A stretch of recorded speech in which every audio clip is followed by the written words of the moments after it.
Hi guys, thanks for tuning in. That was Lullaby of Birdland by Chords.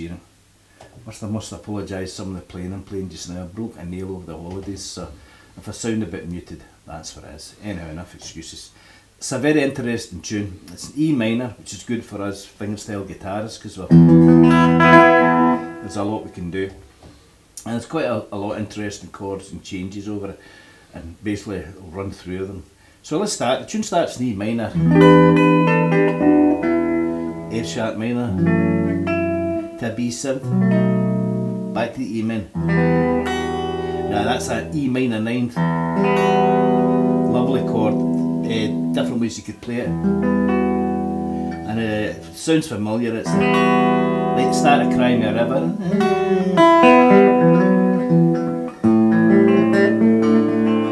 Anyhow, but that's that E minor 9th. Anyhow, so we started E minor, F sharp minor, to the B7, C major 7th, lovely, A minor, to D7th. Now that D7 shape, well, you know this minor 7 shape here. We talked about this the other day, and the great thing is the shape's movable. And it's the same with the D7 shape, basically just like an A7th. But I'm playing it, instead of playing it like this, I'm playing it with my 3rd and 4th fingers, and I'm moving up and down. My 1st finger is like a capo. And again, this is really good when you have to think quickly and get on these chords in a hurry. So again, 1st finger, B flat, B, C, C sharp, D. So I'm on the D7th really quickly. So I'll go back to the beginning again.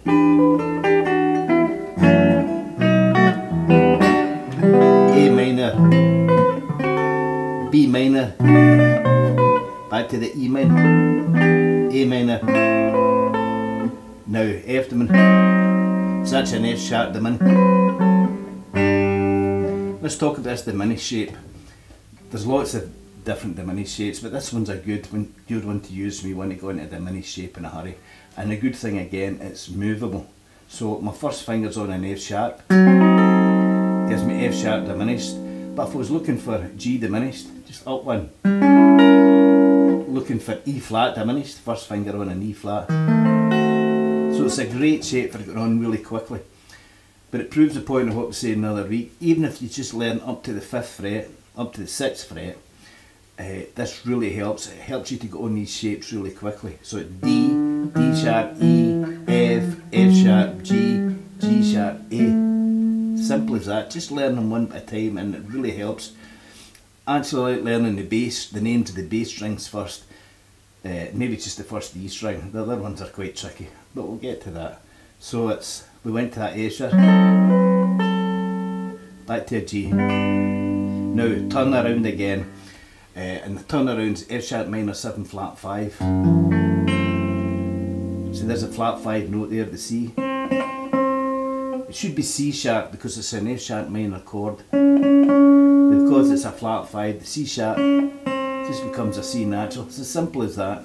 You can see me, say for example, if that's an F sharp minor chord, I'll just play the bass, F sharp bass with the 3 trebles. F sharp minor, I need that flattened, so it means I have to change my fingering. But I've got the C, then we're going into a B7th with a flat 9th. Well, the 9th note would be C sharp again, but we're flattening it. See, it becomes like a pedal note. And then back to the E minor. I'll play that again for you slowly.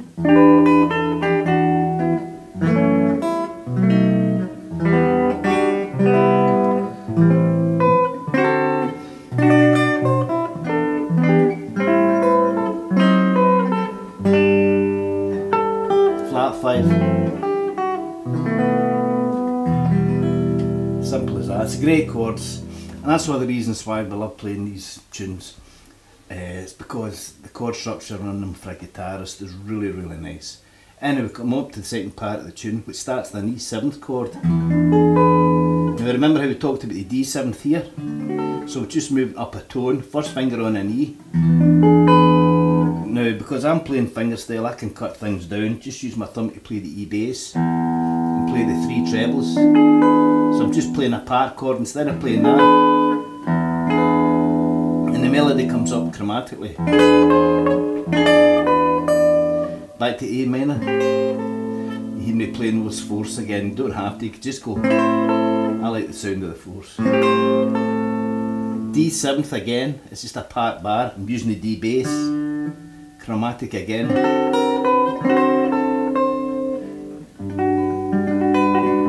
Now that's one of the ways I play a G major 7th. I could play it up here. I'm playing it there.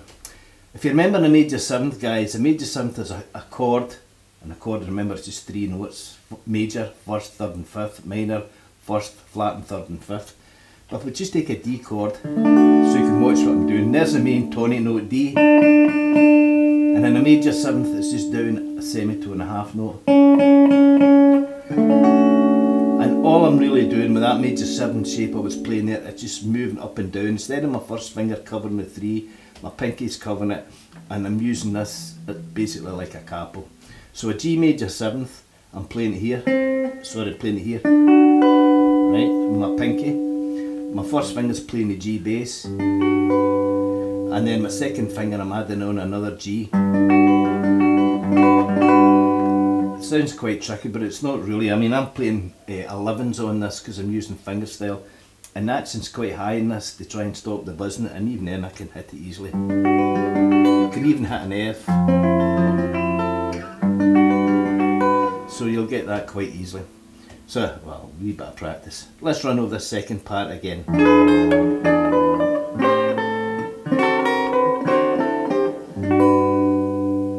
Then what I'm doing is I'm now going to take the melody and play a tone, an octave lower, E7th again.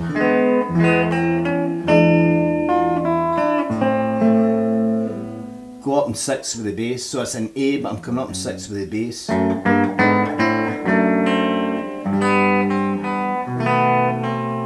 Back to the beginning again.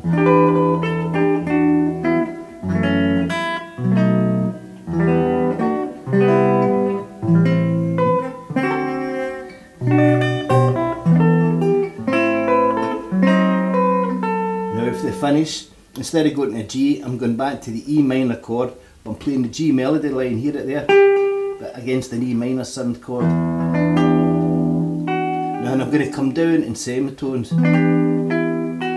So I'm actually come down to, just slide it down an E flat minor 7, but keep the G. So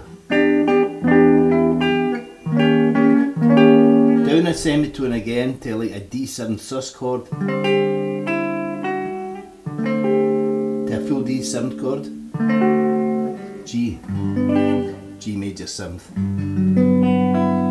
That major 7 shape I'm playing here, guys, it's just like an E. Remember how I said the tonic note's down a semitone? So you're getting this. I'm just playing it here like that. Exact same shape here. And because it's a G, I can use the open B and the open E string to get my nicer sound. So, and I hope that helped, and it helped you explore the chords.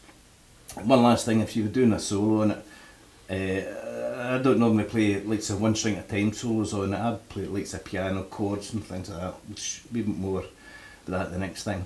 But from E minor, I'd go to my relative major, which is G, because it's got the same key signature, 1 sharp, F sharp. You could play a G major scale, or you could go to the 5th of that scale in G, which is D, and play a D mixolydian against it.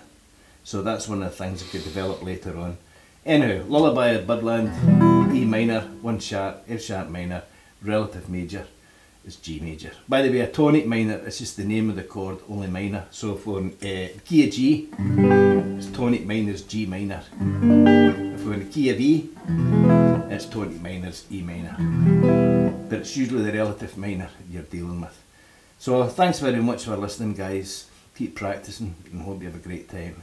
And I'll see you again. Bye for now.